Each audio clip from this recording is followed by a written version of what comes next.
Mga master, okay lang bang? Huwag niyong skip ang mga ad sa aking mga video kung okay lang mga master. Salamat sa solid na suporta po. Yon, what's up mga masters? Nandito na naman tayo sa panibagong araw, panibagong kabanata na naman ang pagsasama-samahan natin ngayon guys.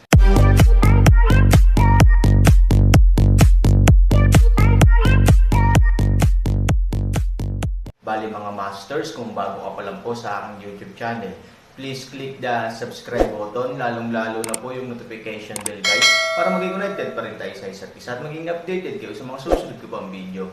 Bali mga masters, bago natin umpisahan ng kwento ay mag-shoutout po muna tayo para sa mga solid nating tagapakinig. Shoutout kay Fernando Jimeno at shoutout kay Nelson. Yun na nga mga masters, no? Bali hindi na ito patagalin. In 3, 2, 1, let's go! Okay, let us congratulate Mr. Su. Today, the final prize goes to Mr. Su at a prize of 15 billion. Nang matapos siyang magsalita ay nagpalakpakan ang audience sa pangunguna ng MC. Now, please invite Mr. Su to come on stage and say a few words for us, sabi ng Master of Ceremonies. Malaki ang ulo ni Han Sanchen. Photoshoot ito, kaya ayon, bakit ka pa mag-abala na umakyat sa stage para magsalita? Hindi ito naaayon sa mga patakaran ng auction, at ginagawa nitong masyadong mataas ang profile ng Han Sanchen. Gayunpaman, ang focus ng buong audience ay sa kanyang sarili, at tila na kung hindi siya umakyat, ito ay hindi posible. Nang makitang nag-aalangan si Han Sanchen, agad na idinagdag ng Master of Ceremonies, Mr. Su, ang misteryosong tao ay isang magandang babae kung tutuusin, ayon sa mga tuntunin, dapat niyang ipakita ang kanyang mukha sa lahat. Ngunit dahil mayroon siyang mga katangian ng isang banal na bagay, hindi namin isinagawa ang prosesong ito ng maaga, ngunit pangunahing abala sa pag-verify ng kapalaran. Hearing this, some people immediately bowed, tama ka, ang dilag na ito ay matagal nang nakatayo sa entablado, hindi man lang natin alam kung ano ang hitsura niya, kaya dapat talaga natin siyang ibunyag. Oo, ayon sa mga patakaran ng auction, ang bawat item ay dapat na malinaw na naipost upang malaman ng lahat ang pagkakaroon nito. Hindi ko ito nakita noon, ngunit ngayon ang may-ari na ang mag-anunsyo nito. Talagang magandang ideya ito. Mr. Su, halika na. Sa pagharap sa sulsol ng isang grupo ng mga tao, talagang walang magawa si Han Sanchen. Gayunpaman, kapag ang mga bagay ay dumating sa ito ay talagang medyo mahirap na umalis sa sitwasyon. Pagkatapos mag-isip, tumayo lang si Han Sanchen at maglakad patungo sa stage. Nang tumayo si Han Sanchen, nagpalakpakan ang mga manunood.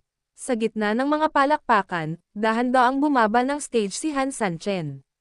Mr. Su, please say a few words, mahinang tumawa ang Master of Ceremonies. Walang magawa si Han Sanchen at umiling sa pagkabalisa, hindi ko alam kung ano ang sasabihin ko, paano ang pagpapasalamat sa inyo mga kapatid sa inyong marangal na suporta. Kung gayon gusto kong pasalamatan ang sikat na tindahan ng organizer para sa pagbibigay sa akin ng pagkakataong ito. Okay, yun lang, tapos na. Hindi talaga alam ni Han Sanchen kung ano ang sasabihin, kaya tinapos na lang niya ang ilang perfunctory sentences. Sumabog ang tawanan sa ilalim ng stage, ngumiti din ang MC at sinabing, nakakatawa talaga si Mr. Su, konting salita lang, parang walang sinabi, pero parang sinabi na niya lahat. Okay, wag na natin pilitin o ipahiya si Mr. Su, panatilihin natin itong simple at diretso sa punto, si Mr. Si Su ang huling pinuno sa pagkakataong ito, ngayon, tanungin natin si Mr. Su para ibunyag ang huling misteryosong tao para sa atin, bar. Nang matapos siyang magsalita, gumawa ng kilos ng paanyaya ang pinuno ng mga seremonya. Kaagad pagkatapos, nagsimula na ring maghiyawan ang mga tao sa ibaba ng stage. Buksan ang takip, buksan ang takip. Umuungal ang mga tao, at natuklasan ni Han Sanchen na kahit si Ivory ay kabilang sa mga taong nag-iingay. Mahinang ngumiti si Han Sanchen, okay, mahirap tanggihan ang hospitality, kaya ipapakita ko ang aking kapangitan at ipapakita ang aking kabastusan. Nang matapos siyang magsalita, naglakad si Han Sanchen papunta sa magandang babae, nakaramdam ng kabasaglit. Gayunpaman, pagkatapos ng lahat, siya ay isang tao na nakakita ng malaking mundo, Ang tensyon na ito ay halos tumagal lamang ng wala pang ilang segundo, habang inaayos ni Han Sanchen ang kanyang paghinga, marahan niyang hinayla ang hijab ng babae gamit ang kanyang kamay. Pagkatapos noon, tumalikod si Han Sanchen at casual na hinayla ito, at saglit lang, natanggal ang hijab. Wow! Dahil sa pagkilos ng paghila ni Han Sanchen, nasa likod niya ang kagandahan at nakaharap sa lahat ng VIPs, kaya hindi niya makita kung ano ang hitsura ng kagandahan sa unang pagkakataon. Ngunit mula sa mga bulalas ng mga kilalang panauhin sa madla, halos maramdaman at mahulaan ni Han Sanchen na ang kagandahan sa likod niya ay tiyak ang uri ng nangungunang kagandahan. Dahil hindi simple ang pagkakakilanlan ng mga tao sa madla, tiyak na marami silang nakitang kagandahan sa lahat ng uri. And if this group of demanding guys can be so embarrassed, it can only mean that the beauty behind him is definitely a top-notch existence. Sa pag-iisip nito, kahit si Han Sanchen ay hindi maiwasang lingunin. Holy shit, napaka-fucking on point. I regret it, kung alam kong napakaganda niya, kahit wala siyang kinalaman sa fetish, ginastos ko siya. Tama na, mahirap bumili ng magandang ngiti, mas mabuti pang bumili na lang ng magandang babae. Kahit anong kwenta mo, sulit pa rin. Nang makita ang distressed expression ng mga lalaking ito, hindi na napigilan ni Han Sanchen ang kanyang pag-uusisa at ibinaling ang kanyang ulo. May ngiti si Han Sanchen sa kanyang mukha, ngunit maaaring hindi niya akalain na ang gayong maliit na ngiti ay ganap na tumigas sa kanyang mukha. Nang lingunin niya ang babae ay tuluyang natigilan si Han Sanchen, natigilan siya sa kinatatayuan, parang nawala lahat ng ingay sa likod niya sa mundo niya, at huminto pa ang oras sa paligid niya. Ang buong mundo ay tumigil sa pag-ikot. Maliit, Xiao Tao. Tuluyang natigilan si Han Sanchen, baka hindi niya akalain na sa ganoong okasyon at sa ganoong lugar, makikilala niya si Xiao Tao, na noalay sa kanya. Hindi niya akalain na aabot sa ganitong yugto ang Xiao Tao at magiging isang tinatawag na auction item. Pagkatapos ng pagkabigla, napuno ng malaking pagkakasala ang kanyang puso. Pagkatapos ay dumating ang sakit sa puso. Lahat ng mga eksena sa nakaraan ay patuloy na dumadaloy sa isipan ni Han Sanchen. Ang mga araw na iyon na, parang kawalang kasalanan, sa walang laman na sekta, ang mga piraso at piraso sa kalsada, bawat minuto ay isang larawan, at bawat larawan ay patuloy na tumatak sa puso ni Han Sanchen. Si Xiao Tao ay nakatitig din kay Han Sanchen na nalilito, baka hindi niya akalain na makikilala niya si Han Sanchen sa oras na ito, at hindi niya akalain na ang kumuha ng litrato niya ay si Han Sanchen. Natigilan din siya, ngunit kung ikukumpara sa pagkakasala at pagkabalisa ni Han Sanchen, mas nalungkot siya at isang masalimuot na emosyon tungkol sa muling pagkikita pagkatapos ng mahabang panahon na wala. Patuloy na tumutulo ang luha sa kanyang mga mata, para sa kanilang dalawa, ang katahimikan sa oras na ito ay mas mahusay kaysa sa libu-libong mga tunog. Si Ivory, na nag-iingay, ay natulala din on the spot, bagamat hindi niya alam ang nangyari sa itaas. Pero base sa pagkakaintindi niya kay Han Sanchen, kilalang-kilala niya ito kaya agad niyang mahuhuli ang anumang abnormalidad sa Han Sanchen. Ngunit ngayon, naramdaman niya na ang Han Sanchen ay hindi medyo abnormal, ngunit masyadong abnormal. Sa madaling salita, ang babae sa entablado ay maaaring magkaroon ng iba at hindi maihihiwalay na relasyon sa Han Sanchen. Siyempre naniniwala siya na tiyak na hindi ito isang emosyonal na gusot. Alam na alam niya ang karakter ni Han Sanchen, pero kung gaano ito ka-emosyonal na isyo, mas komplikado ito. Ang mga tao sa ilalim ng entablado ay nagsimula ring mapagtanto na may mali sa larangan. Nang magkatinginan sina Han Sanchen at Xiao Tao, halatang hindi ito ang unang pagkikita nila.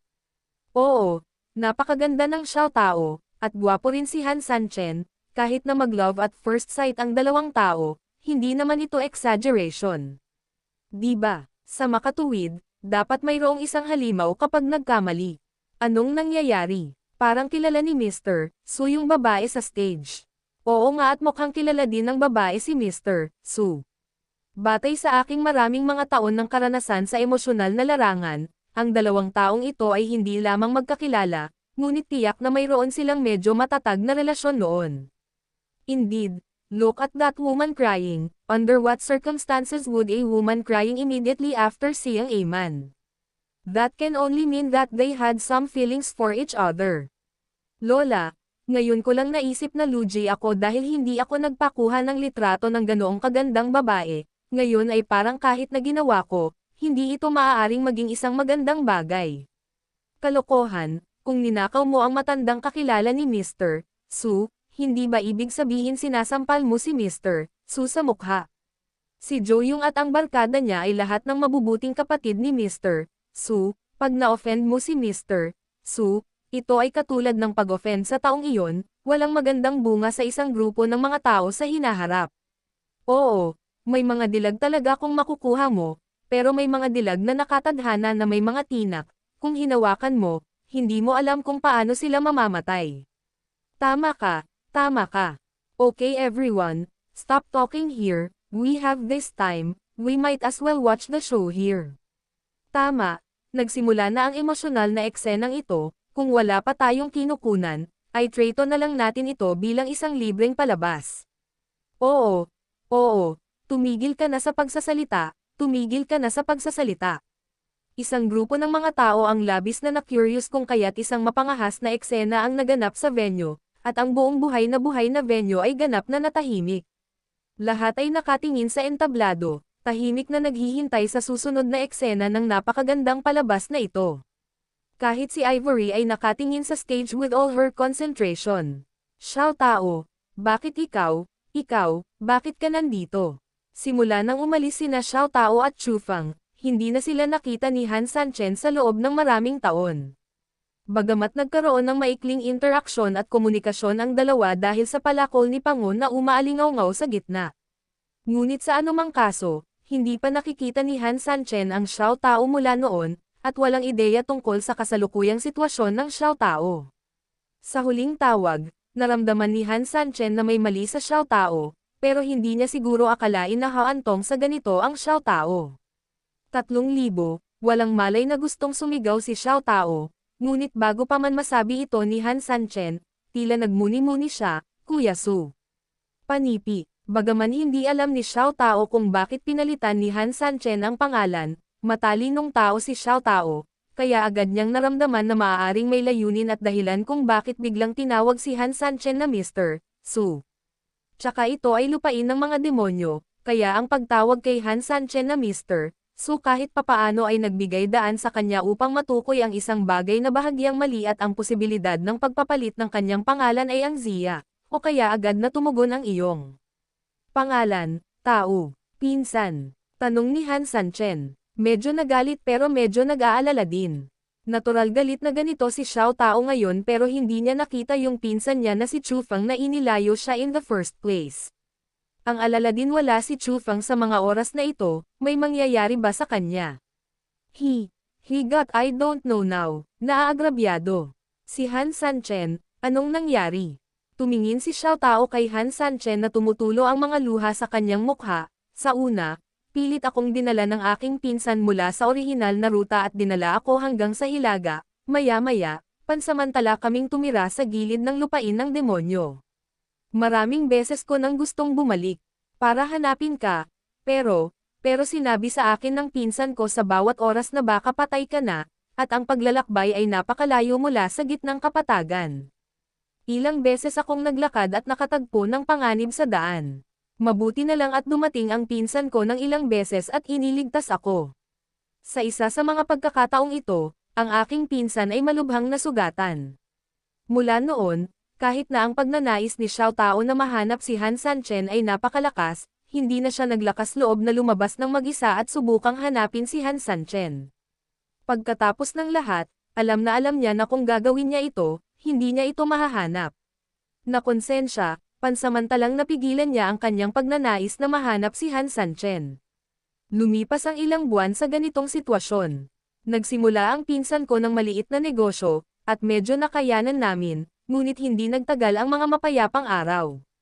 Biglang isang araw, isang grupo ng mga lalaking nakaitim ang pumasok sa aming tirahan. Lahat ng mga tanod na natagpuan ng aking pinsan ay pinatay, at ang aking pinsan at ako ay nahuli din ng mga taong ito. Dinala nila kami ng aking pinsan sa isang kakaibang lugar, at pagkatapos ay pinakawalan kami ng aking pinsan sa house arrest. Simula noon, hindi ko na nakita ang aking pinsan. Tumanggo si Han Sanchen. Hindi alam ni Han Sanchen kung sino ang mga lalaking nakaitim sa kasalukuyan, pero silang dalawa ang tinutumbok, malamang dahil nalik ang Panguax incident. Ito ay makikita sa pakikipag-ugnayan niya kay Xiao Tao mamaya noong siya ay gumagamit ng Panguax. Alam ng kabilang partido ang kanyang mga detalye. Kaya naman, kung pag-iisipan mong mabuti, baka aksidenteng nalik ni Chu Fang ang balitang ito. Pagkatapos ng lahat, nagkaroon ako ng maikling pakikipag-ugnayan sa lalaking iyon, bagamat hindi masama ang kanyang isip, hindi masyadong maganda ang kanyang init ng ulo at bibig. Kung gayon ang isang tulad mo ay dapat makulong ng mahigpit, paano siya napadpad sa tindahang ito at tinatrito bilang isang bagay sa auction. Sa puntong ito, biglang nanlamig ang mga mata ni Han Sanchen, at pagkatapos ay tumingin siya ng mariin sa may-ari ng nayon na nakamaskara. You can say that if anyone forces you, I will never let him go. I will find out who the men in black are, and I can't do anything for the time being, but there are real people here, so I don't care, mind taking action directly. Pagkarinig sa mga salita ni Han Sanchen, halatang nabigla ang may-ari ng nayon. Yun na nga mga masters, no? Bali panibagong kabanata na naman yung natapos natin ngayong gabi. Muli, maraming salamat po talaga sa walang sawang suporta po sa aking YouTube channel na talagang inaabangan nyo po ang bawat upload ko po. Bali mga masters, magkita-kita ulit po tayo bukas ng gabi at ngayon po ay magpapaalam po muna tayo. Bali mga masters, bye-bye!